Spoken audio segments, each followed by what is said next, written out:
ఇక్కడికి వచ్చేసిన ప్రెస్ మిత్రులకు మరి నాతోటి వచ్చిన మా ముద్రాజ్ కుల బంధువులందరికీ కూడా పేరు పేరున ధన్యవాదాలు తెలుపుకుంటూ మరి గత 4 రోజుల కిందట జగ్గారెడ్డి గారు మా ఈటెల రాజేందర్ అన్న రాష్ట్రంలో మా ముద్రాయిలము ఒక 60 లక్షల మంది ఉన్నాం.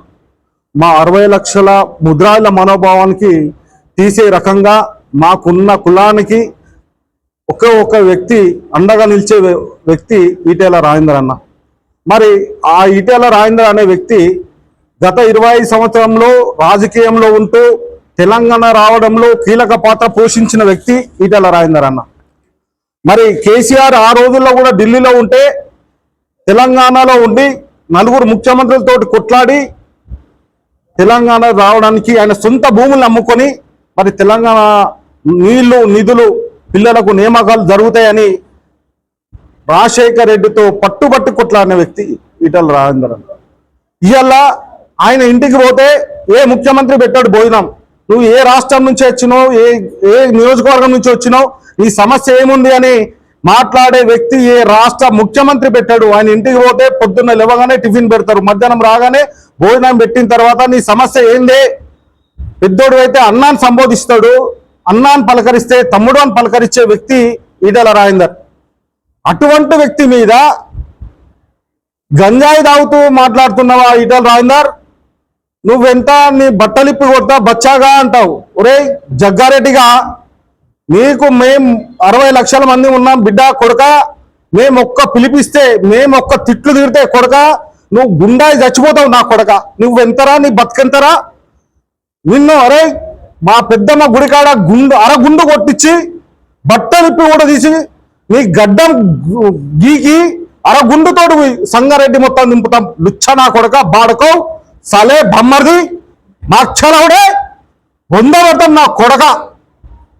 రాజేందర్ అనే వ్యక్తి ఎవరనుకున్నారా నా కొడక? ఇలా ఆయన ఎవరిని ఉద్దేశించి తిట్టలే.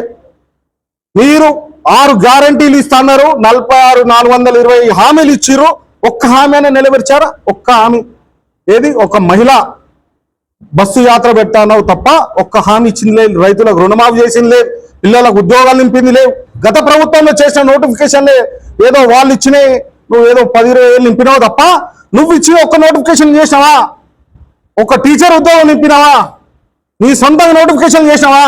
ఇవాళ మేము కొట్లాడి అడుగుతా ఉన్నాం. నువ్వు హైడ్రా పేరున పెట్టుకొని చేయి, ఏదైనా చేయి. ఇంటికి అన్న రాజేందర్ ఇంటికి వచ్చి ఆయన ఆవేదనతో ఆయన తెలంగాణ భాష మాట్లాడి గట్ల కాదురా కొడక అని మాట్లాడింది తప్ప ఏదో అనాలనో ఏదో ముఖ్యమంత్రిని తిట్టే వ్యక్తి కాదు. ఆయన ఎవరిని తిట్టే వ్యక్తి కాదు. అన్నాను పలకరిస్తే పెద్ద అన్నాను పలకరించే వ్యక్తి ఈటెల రాజేందర్ బిడ్డ. ఆయనను నీకు విమర్శించడానికి ఒరే నువ్వు అసలు నీ బతికేందిరా జగ్గారెడ్డిగా? నువ్వు మున్సిపల్ చైర్పర్సన్ ఉన్నప్పుడు నీ భూములు కొడక, దేవుడి భూములు, భూ కబ్జా భూములు 60-70 ఎకరాలు కబ్జా చేసి రాజశేఖర రెడ్డి బూట్లు దూడ్చి రాజశేఖర రెడ్డి కాళ్ళు మొక్కి భూములు కబ్జా చేసి రియల్ ఎస్టేట్ దందా చేసి సంపాదించుకున్న డబ్బులు రాని చరిత్ర. నువ్వు ఒక్కటి అడుగుతా ఉన్నాం, ఇవాళ తెలంగాణ రావడంలో కీలక పాత్ర పోషించినోడు మా రాజేందర్ అన్న. ఇవాళ రే నువ్వు ఎంత పొడున్నావు అంటున్నావురా బోసిడికే నీ బతుకులం వేస్ట్ ఫెలో. మాకు కూడా రే మేము 100 కాదు 1000 మాటలు అనాలనిపిస్తున్నా ఓపికతో ఓర్చుకుంటున్నాం కొడక. 60 లక్షల మంది నీ సంగారెడ్డిని లక్షల మంది ఉన్నాం కొడక. మా ముద్రాలు అనుకుంటున్నాం, ఇవాళ మా ముద్రాలు ఓట్లేస్తేనే మీ ప్రభుత్వం వచ్చిందా బిడ్డ? మేము అనుకుంటే 40 సీట్లు అనుకుంటే 40 సీట్లు గెలిపిస్తాం, కాదనుకుంటే 40 సీట్లు ఓడగొట్టే దమ్ము ఉన్నది కొడక. ఆ రోజు మా రాజేందర్ అన్నను కేసీఆర్ అనే ముఖ్యమంత్రి అన్నను బయటకు వెళ్ళగొట్టినందుకే ఆయనకి దరిద్రం కలిగి మా ముద్రాలతో పెట్టుకుంటే పార్టీ నష్టమైంది. ఇలా మా ముద్రాలతో పెట్టుకుంటే బతికిందో అనేది కేసీఆర్ ప్రభుత్వానికి తెలిసింది. బెటా నీకు నీ ప్రభుత్వానికి గదే పుట్టగతులు లేకుండా చేస్తాం నా కొడుకుల్లారా. మా ముద్రాలతో పెట్టుకుంటారా? మేమంటే ఏందో చూపెడతాం, మేము లేకుండా గెలువురి. మాకు మీ ముఖ్యమంత్రి అడిగిండు, మీ ముఖ్యమంత్రి గత ఎలక్షన్లో చెప్పిండు బీసీ కామారెడ్డి సభలో బీసీ డిక్లరేషన్ అని చెప్పి, ఆ బీసీ డిక్లరేషన్లో ముద్రాలు చాలా మంది ఉన్నారని రేవంత్ రెడ్డి గారు మా ముద్రాల గురించి ఆయన ముఖ్యమంత్రి కాకన్నా ముందు రాష్ట్రంలో హైయెస్ట్గా ఉన్న కులాల వ్యక్తి ముద్రాజుల కులం ఉన్నది, ముద్రాలకు చెయ్యాలని చెప్పిండు. ఇవాళ మేము అడుగుతా ఉన్నాం, ఆయన డి నుంచి చేస్తాను మాట ఇచ్చిండు. ముందు ఆ వాగ్దానం నిలుపుకోరు, మాకు ఇచ్చిన మాటను నిలుపుకోరు. మీరు ఇచ్చిన గ్యారెంటీలు అమలు చేయండి. ఇవాళ పేద ప్రజల పక్షాన మా రాజేంద్ర మాట్లాడితే నీకు ఎంత ఉన్నదిరా హరాత, నువ్వు ఎంత పడున్నావురా, అసలు గంజాయి అని మాట్లాడుతున్నావు కొడుక, నీ మొహం ఎప్పుడైనా అద్దంలో చూసుకున్నావురా గంజాయి నా కొడుక? గంజాయి ఎవడురా? నిన్ను ముఖంలో ఒకసారి అద్దం చూసుకో, ఎవడు తాగినట్టు ఉంటుంది? అరే మా రాజేంద్ర అన్న గురించి మాట్లాడుతున్న బుల్లెట్ గింతే ఉంటుంది కొడుక, కుచ్చుకుంటే చచ్చిపోతావు నా కొడుక. అది తెలియదారా మా బుల్లెట్ మా అన్న గింతే ఉన్నాడు కనుక రేపు రాబోయే 2 ఏళ్లలో తెలంగాణ ప్రజలు బీజేపీ ప్రభుత్వం నుంచి ఆశిస్తా ఉన్నారు. వస్తే ఇటువంటి బీసీ నాయకుడు వస్తే, బీజేపీ ప్రభుత్వం వస్తే ఈ రాజేంద్ర అనే నాయకుడు ముఖ్యమంత్రి కావాలని చూస్తా ఉన్నారు. అదే రెండు సంవత్సరాల తర్వాత చూడరా మా రాజేంద్ర అనే సంగతి. రుచ్చనా కొడుక, మా ముద్రాలు తిట్లు తిడితే గుండాయి చచ్చిపోతావు కొడుక. గతంలో కూడా నీ లీడర్ కూడా గిట్లనే మా ముద్రాలతో ఒక వ్యక్తిని, ఒక ప్రెస్ సోదరుని తిట్టి అని రూమ్ లైట్స్ కొట్టినందుకు రాష్ట్ర ప్రభుత్వం అట్టుడికిపోయింది.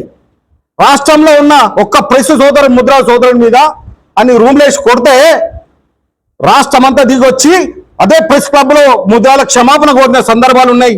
కొడుక నువ్వు కూడా నీ మాటలు వెనుక తీసుకోపోతే నిన్ను ఏం చేయాలో చేస్తాం కొడుక.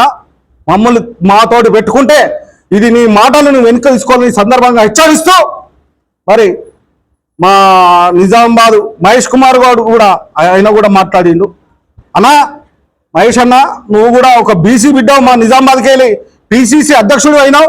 ఇవాళ మేము రాష్ట్రంలో అందరికన్నా ఎక్కువ మా బీసీ బిడ్డ మా మహేష్ అన్న రాష్ట్ర అధ్యక్షుడు అయినందుకు మేము కూడా బాగా సంతోషపడ్డాం. కానీ నువ్వు ఇంత బీసీ బిడ్డ ఉండి కూడా మా రాజేంద్ర అన్న ఆయన రాష్ట్రంలో ఆయన ఏందో అనేది, ఆయన సుపరిచితుడు ఏందో అనేది నీకు తెలుసు. ఆయన మీద నువ్వు ఎట్లా అనాలనిపించింది అన్న? ఇవాళ మా 60 లక్షల ముద్రాయిల మనోవేదనకు చెప్పుకోలేకపోతా ఉన్నాం. ఇది నీకు ప్రక్షాళన తప్పు. నీ మాటను నువ్వు కూడా మహేష్ అన్న నువ్వు వెనుక తీసుకోవాలి. కులం గురించి మాట్లాడితే అది తప్పు. నువ్వు ఒక పిసిసి అధ్యక్షుడే ఉండి అటువంటి మాటలు మాట్లాడద్దు. మా మిత్రులు కూడా ఎందరో మాట్లాడుతూ ఉన్నారు. అసలు నీ రాష్ట్రం, మీ కాంగ్రెస్ ప్రభుత్వంలో ఉన్న రాహుల్ గాంధీది ఏ కులం, ప్రియాంక గాంధీది ఏ కులం, మరి సోనియా గాంధీది ఏ కులం, ఏ మతము అని అడుగుతా ఉన్నారు. మరి వాళ్ళందరికీ సమాధానం చెప్పు. వాళ్ళు ఇంతకుముందే గతంలో ప్రెస్ మీట్ మాట్లాడుతూ ఉన్నారు. మీ కాంగ్రెస్ ప్రభుత్వానికి సిగ్గు సీము నెత్తురుంటే మీరు ఇచ్చిన హామీలు నిలబెట్టండి. చేత కాకపోతే మాతో చేత కాదని దీపోండి. కానీ మా ముద్రాల జోలికి వస్తే మాత్రం ఖబర్దార్ అని హెచ్చరిస్తూ ఇంకొక మాట చివరిసారిగా చెప్తాన్నా. రేపు మా రాజేందర్ అన్న ఇవాళ కేసీఆర్ అంటోకి సేవ చేసి 10 ఏళ్ళు 25 ఏళ్ళు రాజకీయం ఉండి 10 ఏళ్ళు పార్టీని కాపాడితే వాళ్ళు కాదన్నందుకు మా నరేంద్ర మోడీ గారు, మరి అమిత్ షా గారు, మరి మా అన్నను హక్కును చేర్చుకొని పార్టీలో కీలకం బాధ్యతలు అప్పచెప్పారు. రేపు కూడా ఒక బీసీ బిడ్డను ముఖ్యమంత్రి చేస్తానని మరి ఏ ప్రభుత్వం చేయనప్పుడు మరి ఆ బీసీ బిడ్డను ముఖ్యమంత్రి చేస్తా అన్న మాటలు కూడా మోడీ గారు అమిత్ షా గారు చెప్పారు. రేపు రాబోయే 2 సంవత్సరాల్లో ఎలక్షన్లో మా ముద్రాల అంటే సత్తైందో చూపిస్తాం కొడుకులారా.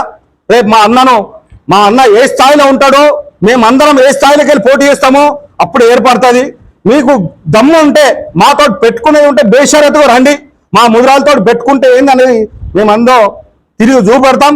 ఇది ఖబర్దార్ అని హెచ్చరిక ఇస్తూ ఇంకొకసారి మా గురించి ఎవరైనా ఎక్కడైనా మాట్లాడితే ఖబర్దార్ కొడుకుల్లారా అని హెచ్చరిస్తా ఉన్నాం. మీరు బేషరతుగా క్షమాపణ చెప్పాలని ఈ సందర్భంగా ఈ వేదిక ద్వారా తెలియజేస్తా ఉన్నాం. జై Modi. Thanks for watching. Like, share and subscribe.